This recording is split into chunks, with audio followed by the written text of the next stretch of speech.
Hello, welcome to this video. Today we're going to be doing a lighting tutorial, how to make things look more cinematic in Dreams.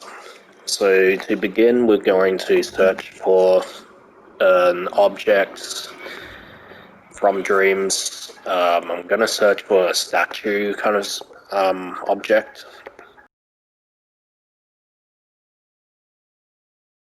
So we'll add it in the scene and then we'll place a camera in the scene and then we'll just frame it. I'm gonna add some grass, so I'm just gonna search grass. This will do. This grassy rocky hill.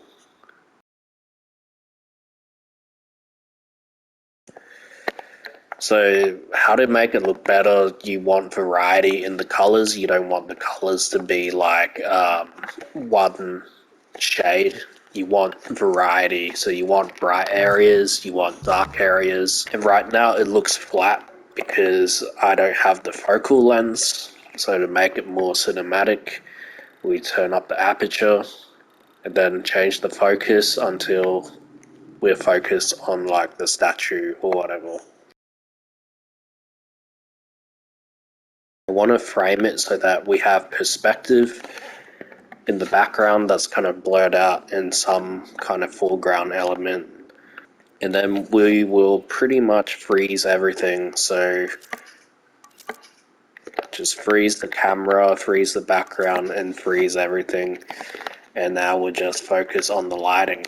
So some things that I might do to make this look more cinematic, straight away I'll go into the sun and sky gadget and just change the properties. So it depends on what I want, whether it takes place during the morning, night, midday, afternoon, or whatever. I'm gonna go with afternoon. I might change the kind of sun. We'll change the angle so that we get highlights, we get shadows, we get midtones. So something that looks dynamic, and usually a lot of awesome lighting comes from behind. I want to try and get like these dramatic highlights maybe in the background.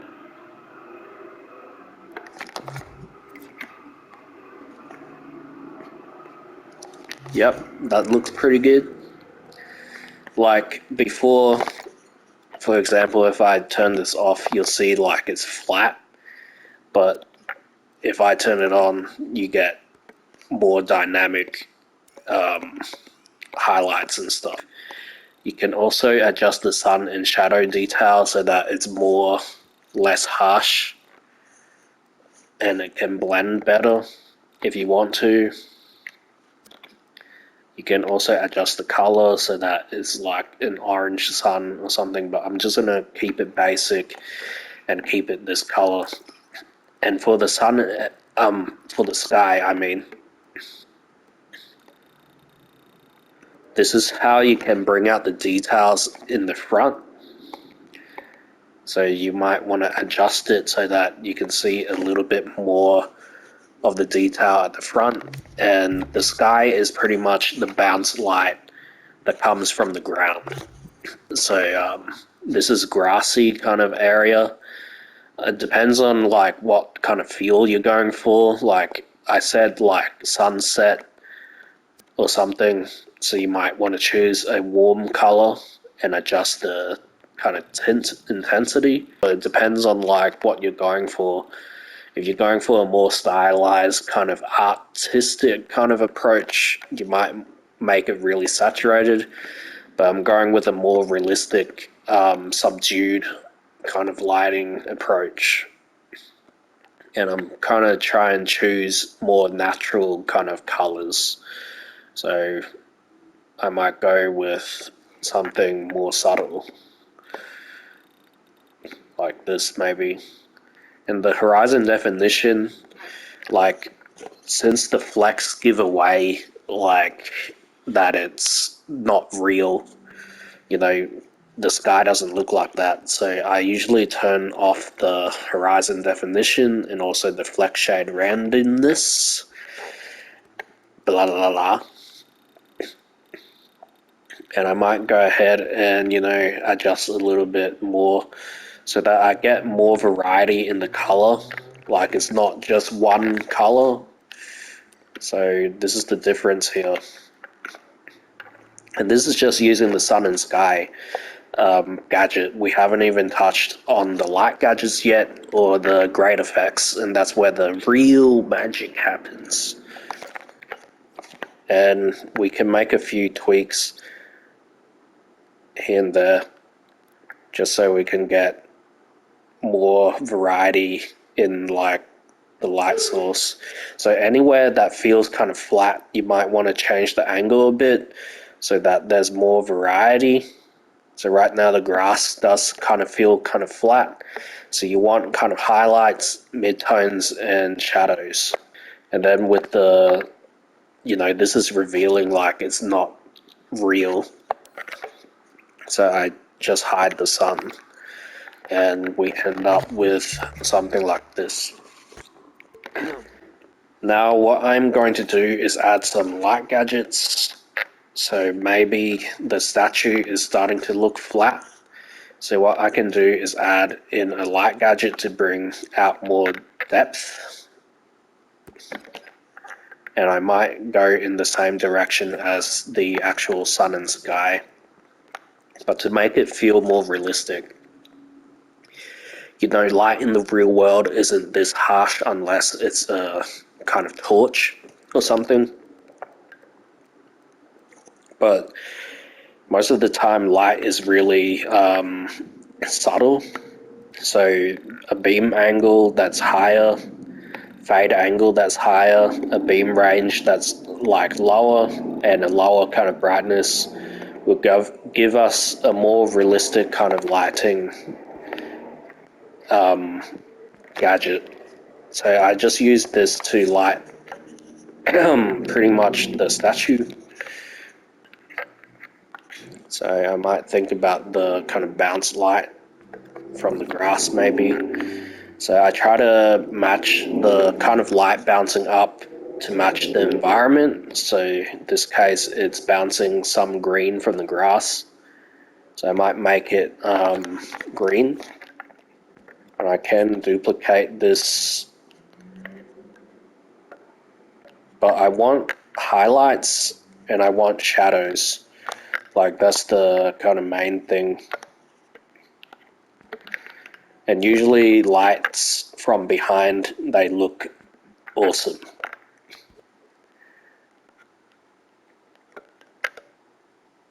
So some lights from behind make everything look awesome. And you want, I don't know, like it's a bit of a obsession with me now. Like I try to add rim light to anything, and it automatically makes it more contrasted. It's not even even a word, but you want to try and get these nice edges to the subject that you're focused on, and because it gives more contrast to whatever it is. So anything that looks flat, like this looks kind of flat, I might add a light source there so that it looks less flat. We can also change the image. Sometimes that gives us a nice variety. So I'll just change the image a bit to vary it up a little bit. Adjust the kind of image blur to vary out the grass. So without it, this is what it looks like, and with it on, it just gives more dimension to it. And we can do the same thing here and experiment with maybe the foliage at the front of the statue with the same kind of gadget. And we'll have a preview. And we can just place lights around the scene so that we get more variety of different things. So anywhere that kind of feels flat, I try to make a gradient to it. So here it feels flat, like a flat color. So I try to make a gradient in a way where it kind of draws our focus to the thing we're focusing on. So here this kind of looks flat. Might add a light source so that it looks more 3D. And I try to place it in a way where it gives us a bit of everything, but it makes sense. Like, you don't want to make a random light source here, just for the hell of it. You want to try and support the kind of lighting that you already have, like the direction of like the sun, and make the light kind of bounce around and focus in on something and make it make sense. So here the light might be hitting this rock, but there's no bounce light. So it might make a bit more sense to add in some kind of gradient to kind of suggest that the light is bouncing off. So that's something called like subsurface scattering. And it gives us like a simulated kind of way of doing path tracing or whatever.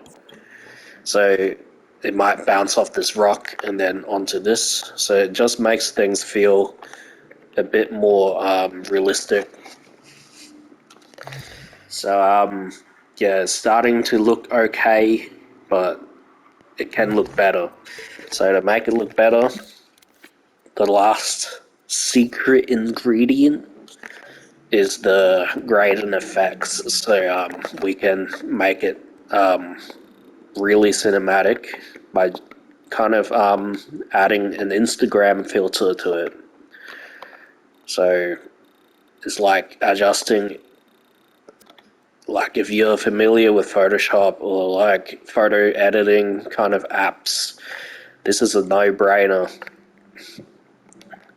It just makes things look better, like almost instantly. My favorite is adding like a kind of soft border to the whole thing. It's something that Red Dead Redemption 2 does. And also adjust the bloom up a little bit more so that it feels like light is scattering through the scene. I usually turn down the lens flare a little bit, make it sharper, and also add a little bit of a chromatic aberration kind of effect.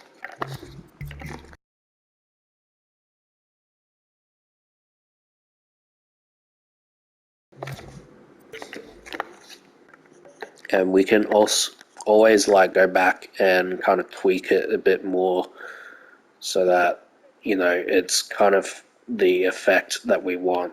Or like sometimes doing this will give us something even better, like more interesting.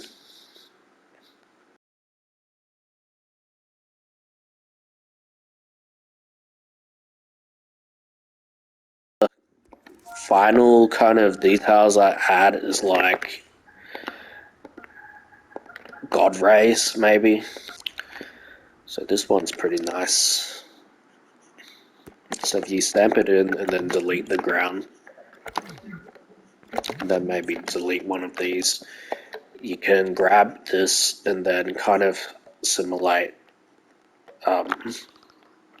God rays, but maybe something not so intense,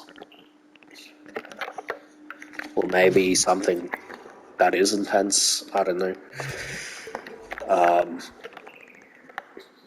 But yeah, we can add in God rays or something. So it's not just like throwing in some random light gadgets, there is a lot of work behind lighting anything. And that was just like my quick go-to tips on how to make light more interesting, and like how light can dramatically change everything in the scene. So this is an example, like a better one, like if you spend more time with the lighting, like with everything that I was talking about, and like think more about like translucency and stuff with the leaves. So they're like translucent objects in the real world, like leaves are one of them. So if you hold it up against the sun, you'll like kind of glow a little bit. Like if you put a torch through your fingers will glow red or something. So that's like all the subsurface scattering. So those are some other things to think about. There's also light, you know, refracting from the water. So if light bounces from the water, you'll see like the caustics. The only reason why I'm talking about lighting is because I've played through a lot of dreams, like scenes in dreams, and I'm always disappointed by like the lighting during nighttime. Usually, like I think the main thing that I see is like when people try to light things during the night, it's just pitch black and it's really dark, but nighttime lighting should be treated the same way as if you were to light things during the daytime. The only difference is like the colors are different. So you're still able to see things during the night, but it's just like a whole nother kind of it's just the color selection that you have to be aware of. Like nighttime, there's a lot of blues and a lot of like shadows, I guess, but it's not pitch black where you can't see anything at all.